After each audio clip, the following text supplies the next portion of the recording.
Assalamualaikum warahmatullahi wabarakatuh dan salam sejahtera. Baiklah, insyaAllah pada hari ini kita akan meneruskan kembali pembelajaran biologi tingkatan 5 dalam bab seterusnya iaitu bab 9 lah, ekosistem.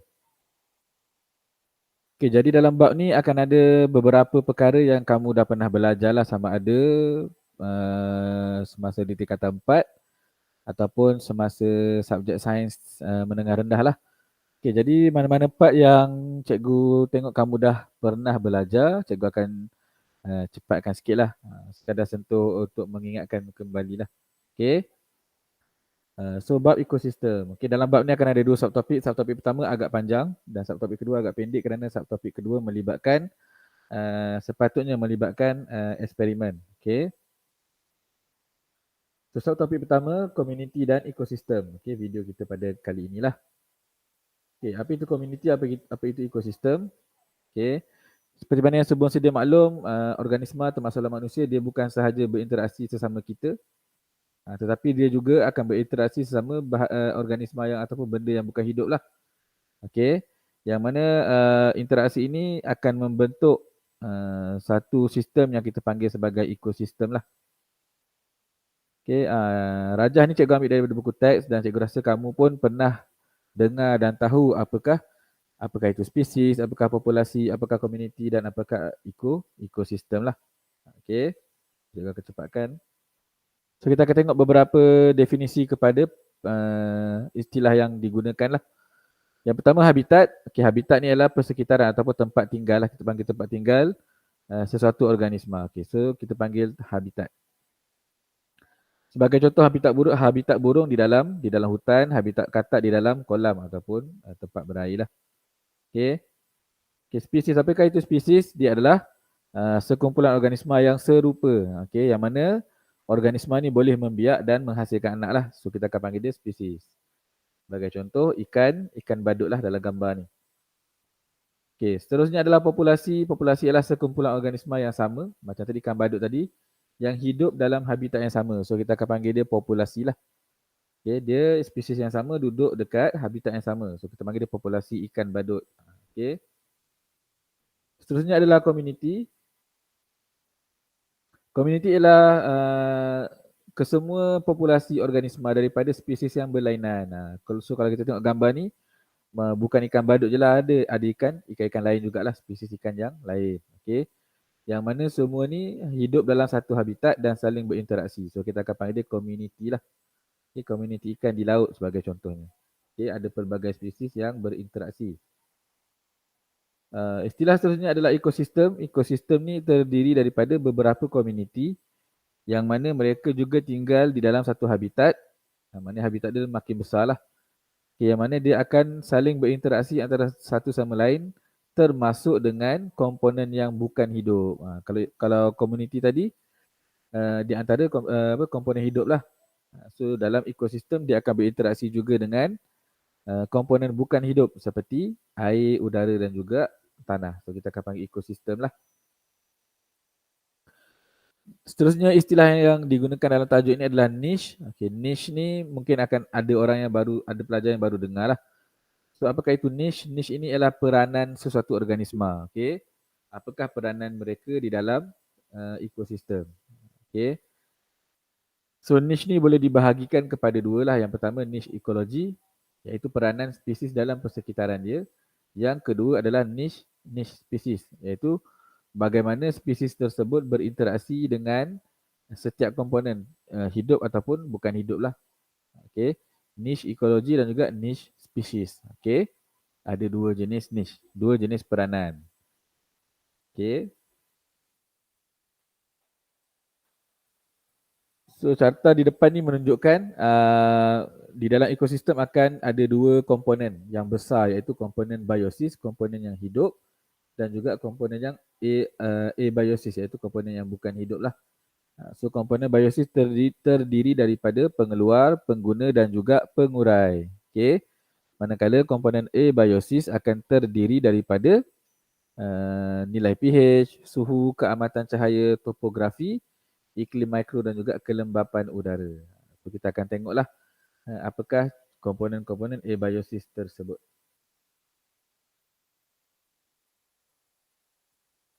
So yang pertama adalah nilai pH. Okay. Nilai pH dalam tanah ni sangat mempengaruhi lah. Dia akan mempengaruhi organisma apa yang boleh hidup ataupun tumbuhan mana yang boleh hidup di kawasan tersebut. Okay. Kebanyakan organisma dalam bumi ni dia akan hidup ataupun sesuai hidup dalam pH yang neutral lah ataupun hampir-hampir neutral. Okay. Sebagai contoh, tanah ni dia merupakan habitat kepada beratus-ratus juta cacing lah. Di samping bakteria, kulat dan juga protozoa. Okay, semua ni biasanya akan hidup dalam keadaan pH tanah tu hampir neutral ataupun neutral lah. Okey, faktor seterusnya adalah faktor suhu. Yang mana suhu ni boleh mempengaruhi aktiviti fisiologi tumbuhan dan juga haiwan lah.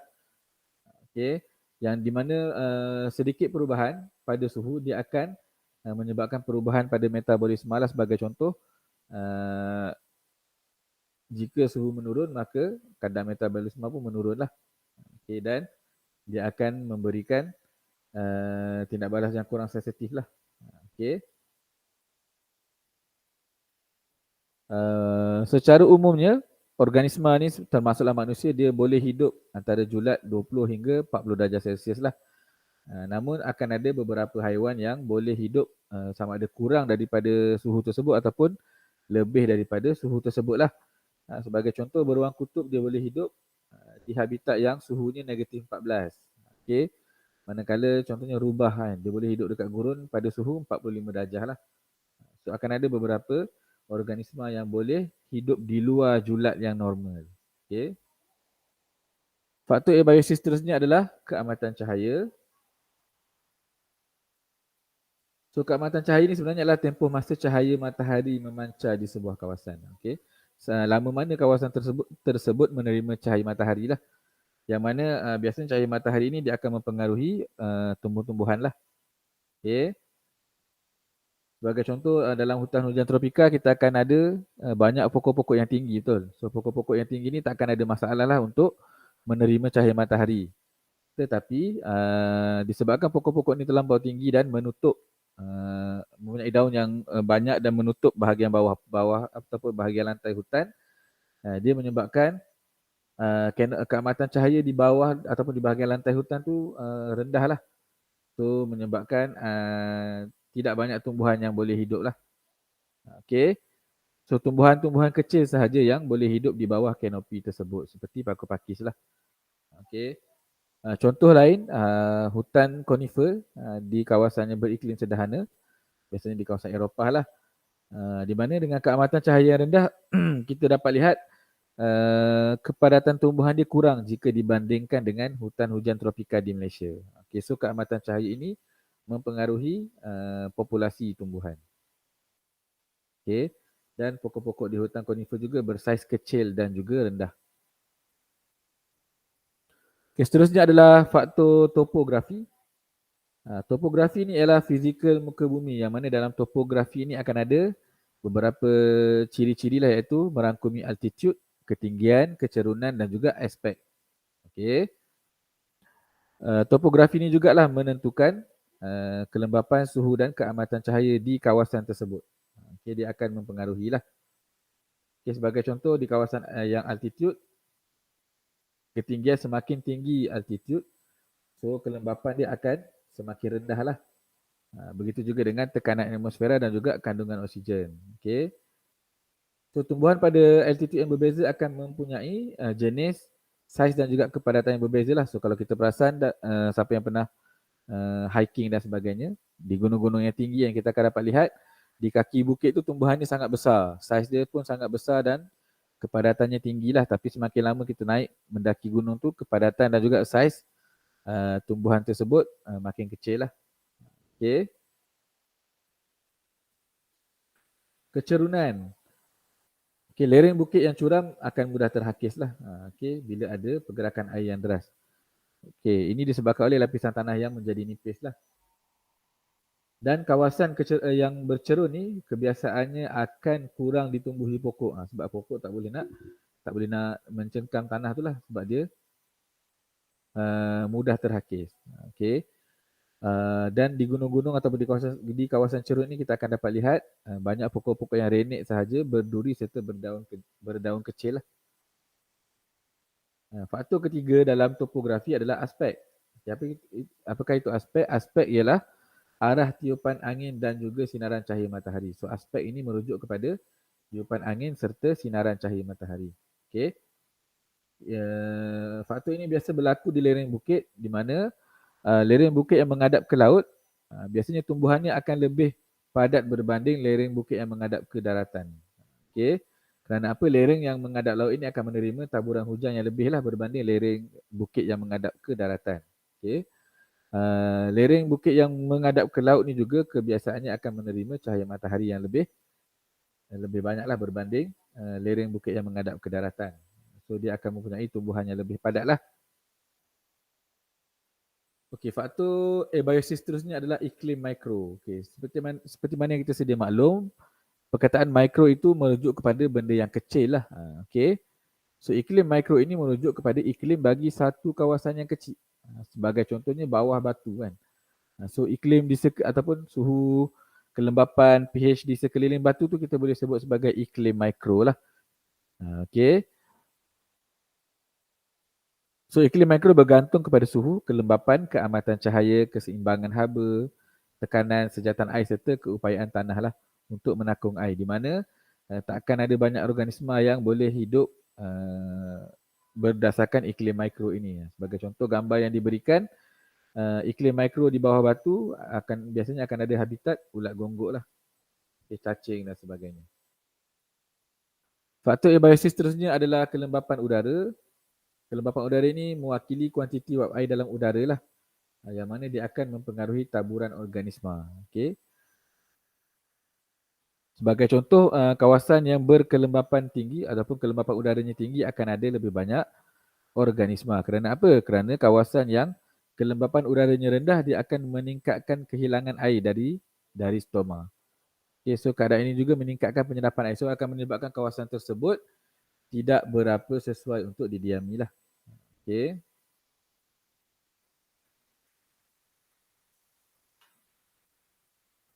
Sebagai contoh organisma badak. Okay, badak ni mempunyai saiz badan yang besar. So menyebabkan nisbah jumlah luas permukaan perisi padu dia rendah. Okay. So disebabkan itu haba susah nak keluar daripada badan badak ni lah. Okay. So pada hari yang panas, kalau kita tengok dokumentari pun badak ni dia sering berendam dalam air yang berlumpur kerana apa? Bila lumpur tu kering pada badannya, lumpur ni akan menjadi lapisan yang melindungi kulit daripada sinar matahari. So dia tak banyak haba lah akan terserap. Okay. Dan dia boleh menyejukkan badannya. Okay, seterusnya adalah nutrisi autotrof dan juga nutrisi heterotrof. Kita dah belajar lah. Okay, nutrisi ni adalah cara organisma memperoleh nutrien. Okay, autotrof sama ada membuat makanan sendiri ataupun heterotrof membuat ataupun memakan organisma lain lah. Semua kita dah belajar.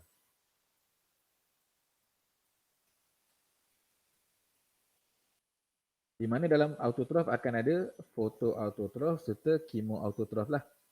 Okay. Fotoautotrof ni melibatkan organisma yang menjalankan fotosintesis lah untuk membuat makanan. Okay. Contoh tumbuhan hijau. Ini kita dah belajar, cikgu cepatkan lah.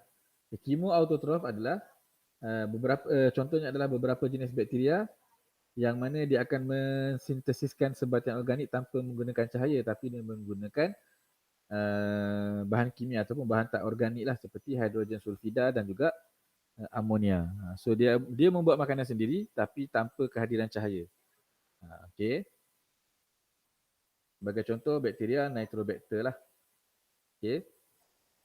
Heterotrof adalah organisma yang memakan organisma lain.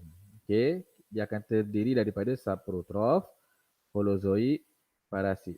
Okey. Dia saprotrof. Ni pun dah belajar ni.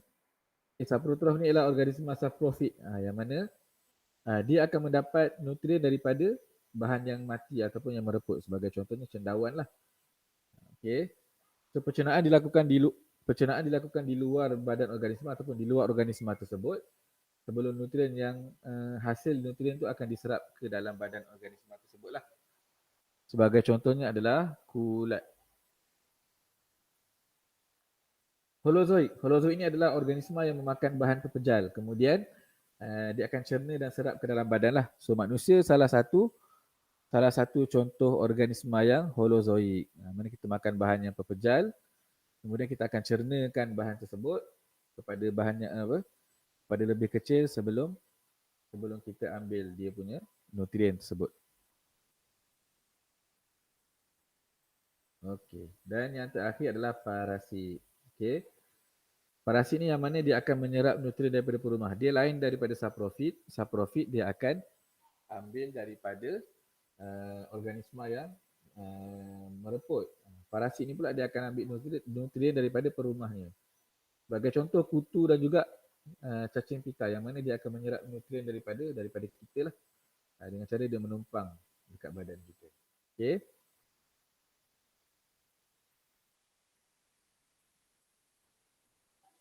Okey, tadi telah habis kita tengok apa? Kita tengok komponen A biosis. Okey. Komponen yang bukan hidup. Sekarang kita akan sentuh tentang komponen biosis mengikut aras trof. Okey. Okey, kebiasaannya komponen biosis ini terdiri daripada organisma yang mana organisma dalam komponen ini memerlukan tenaga untuk menjalankan proses hidup lah. Okey. Seperti mana yang kita sedia maklum, kita ni manusia, kita dapat tenaga dengan cara kita makan organisma lain lah, termasuk tumbuhan yang menjalankan fotosintesis. Okey. So kita boleh katakan bahawa sumber tenaga utama dalam bumi ni semuanya tenaganya berasal dari tenaga cahaya lah, ataupun sumber matahari. Okey. Di mana komponen biosis ni kita boleh bahagikan kepada 3 kumpulan besar, iaitu pengeluar, pengguna dan juga pengurai. Ini semua dah pernah dengar ni. Okey. Pengeluar biasanya adalah organisma yang autotrof, yang mana dia boleh membuat makanan sendiri. Biasanya terdiri daripada tumbuhan hijau. Okey. Pengguna primer adalah pengguna yang makan pengeluar.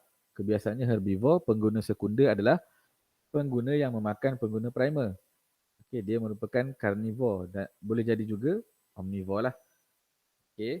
Dan pengguna tertiar adalah pengguna yang akan makan pengguna sekunder. Itu kita panggil rantai makanan, betul? Ini semua pernah dengar di dalam rantai makanan, siratan makanan. Ini semua sekolah rendah pun kita ulang balik je. So dalam rantai makanan tu, bila sesuatu organisma memakan organisma lain, dia akan melibatkan pengaliran tenaga lah, sebagai contoh tadi daripada tumbuhan hijau kepada pengguna tertiar. So dia akan ada pengaliran tenaga. Okay. Hubungan tu kita boleh tunjuk dalam rantai makanan lah. Okay. Secara detailnya rantai makanan ni sebenarnya adalah urutan pemindahan tenaga daripada aras trof ke aras trof berikutnya, daripada satu bahagian ke bahagian berikutnya lah. Biasanya rantai makan ataupun pemindahan tenaga ini bermula daripada pengeluar ataupun tumbuhan hijau lah. Okay. Rantai makanan biasanya dimulakan dengan pengeluar ataupun kita panggil dia aras trof yang pertama. Kemudian pengeluar dimakan oleh pengguna primer, kita panggil dia aras trof kedua. Pengguna sekunder akan makan pengguna primer, kita akan panggil dia aras trof ketiga dan begitulah seterusnya. Okay. So di sepanjang hubungan ni ataupun interaksi ini akan ada tenaga yang akan dipindahkan dari organisma yang aras trof pertama kepada aras trof yang seterusnya. Okay. So tenaga yang dipindahkan ni akan disimpan dalam tisu badan lah. Tisu badan organisma tersebut, di mana dia akan diasimilasikan. Tenaga ni akan digunakan untuk membentuk tisu baru dan sebagainya lah. Okey, siratan makanan. Siratan ni adalah gabungan beberapa rantai makanan. Okey, siratan makanan. Okey, piramid ekologi. So dalam populasi ni kamu akan jumpa piramid ekologi lah. So kamu akan dapat lihat hubungan rantai makanan dan juga siratan makanan ni tapi dalam bentuk piramid. Okey. So dalam piramid ekologi ni akan ada, kita akan belajar 3 jenis piramid lah. Okey. So dalam interaksi pemakanan biasanya bila aras trough meningkat, yang kita belajar daripada trough pertama sampai trough ke-4 ataupun ke-5 lah. Okey. Bilangan individu, biojisim dan juga jumlah tenaga akan berubah pada setiap aras ataupun setiap trough lah. Kita akan gunakan perkataan trough. Okey. Dan kesemua faktor tersebut boleh digambarkan dalam bentuk piramid lah. Supaya senang untuk kita memahami apa yang berlaku dalam ekosistem tersebut. Piramid yang pertama adalah piramid bilangan. Okey. So seperti mana kita maklum, piramid bahagian bawah adalah bahagian yang paling besar.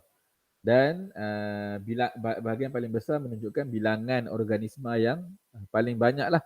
Okay, dalam rantai makanan kita ataupun siratan makanan kita, bahagian ataupun organisma paling banyak adalah pengeluar lah ataupun aras trough yang pertama, diikuti aras trough kedua, ketiga dan juga keempat. Okay, dalam piramid bilangan, semakin tinggi bahagian daripada bawah ke atas piramid, so bilangan organisma akan semakin berkurang. Tetapi saiz organisma akan semakin besar. Okay, bilangan berkurang tetapi saiz organisma bertambah. Okay, seperti dalam gambar rajah lah. Okay, piramid kedua adalah piramid biojisim. Okay, apa maksud biojisim? Okay, biojisim ni sebenarnya adalah jisim kering bagi setiap organisma lah. Okay, dia sama seperti piramid bilangan tadi, cuma kita akan lihat biojisim kepada organisma tersebut. Okay. So dalam piramid biojisim, semakin tinggi bahagian atas piramid, okay, semakin kurang jumlah biojisimnya. Okay. Dia bertepatan dengan piramid bilangan lah. Kerana apa? Kerana semakin tinggi aras trough, semakin kurang bilangan organisma. So bilangan jumlah biojisimnya pun akan berkurang lah berbanding trough yang lagi bawah. So piramid yang seterusnya adalah piramid tenaga. Okey. Seperti mana dua piramid yang kita perhatikan sebelum ini, piramid tenaga pun sama. Okay, piramid tenaga ni semakin tinggi ataupun semakin tinggi aras trough tersebut, semakin kurang bilangan tenaga yang ada pada aras tersebut. Okey. Secara umumnya hanya 10% tenaga yang dipindahkan daripada satu trough kepada trough yang lain. Sebagai contoh, daripada trough pertama dan trough kedua, hanya 10% sahaja yang digunakan oleh organisma di trough yang kedua. Kerana apa? 90% lagi tenaga biasanya akan hilang ke persekitaran, sama ada melalui proses haba ataupun perkumuhan dan juga penyahtinjaan. Okey.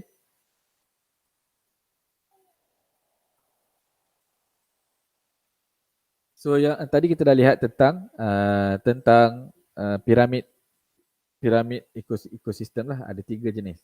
Okey. So di kalangan komponen biosis ni, komponen hidup ni, kita akan ada interaksi lah. Ini pun kamu dah belajar masa sains menengah rendah. Yang pertama saprofit, yang mana organisma tersebut mendapat makanan daripada bahan organik yang mati, okay, ataupun yang dah reput. Simbiosis, yang mana kamu belajar tentang mutualisme, komensalisme dan juga parasitisme.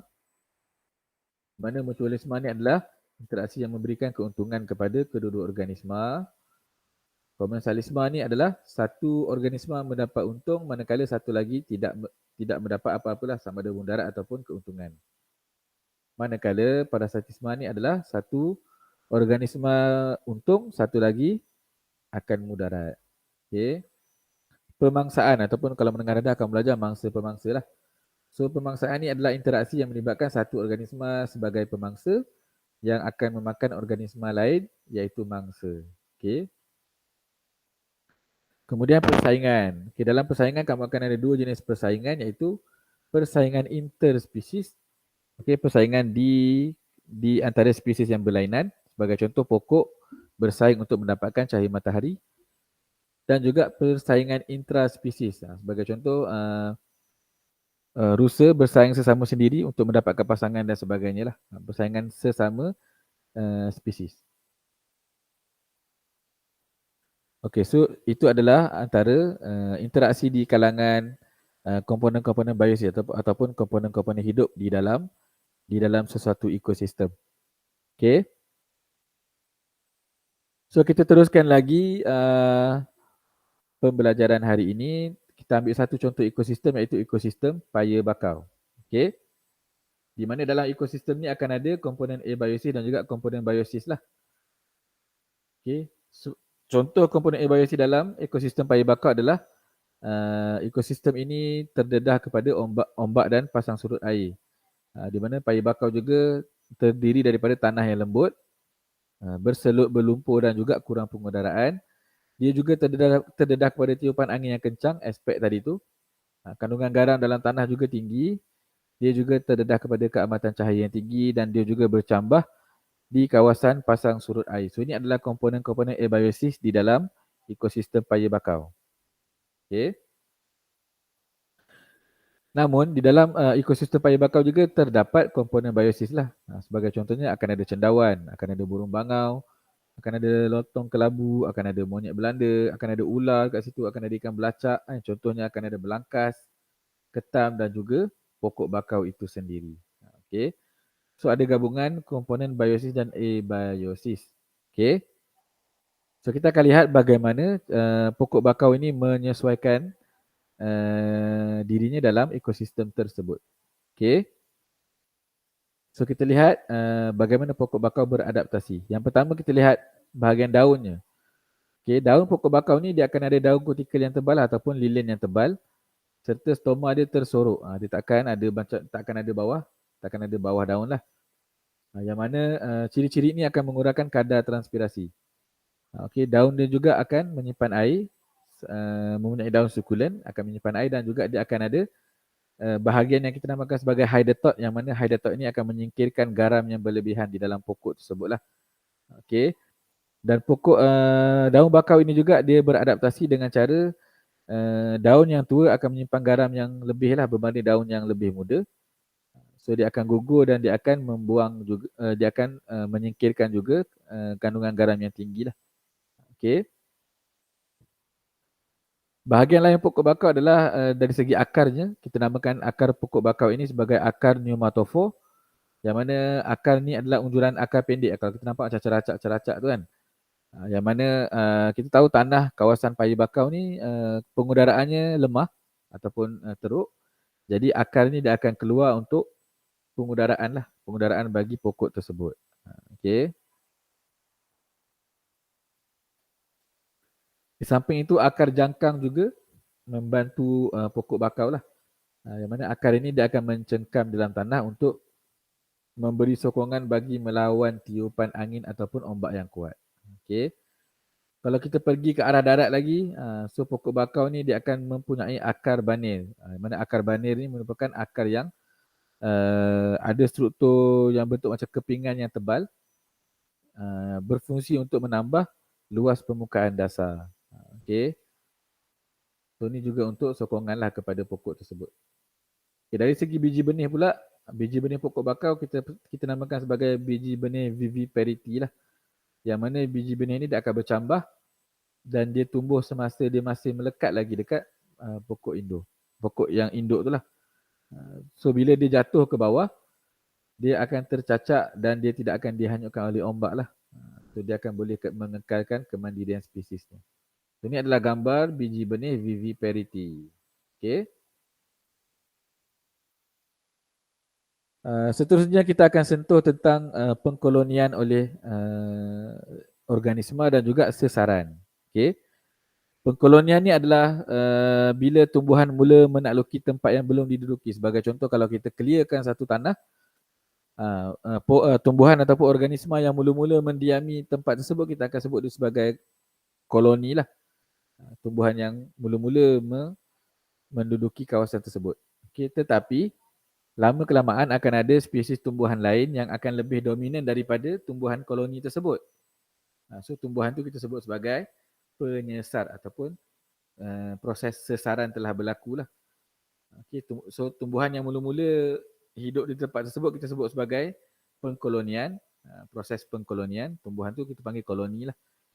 Kemudian akan ada tumbuhan lain yang lagi dominan, over the years akan ada tumbuhan lain yang lebih dominan, yang mana dia akan menggantikan tumbuhan koloni tadi tu. So tumbuhan tersebut kita akan panggil sebagai penyesar, dan proses tersebut kita sebut sebagai proses sesaran.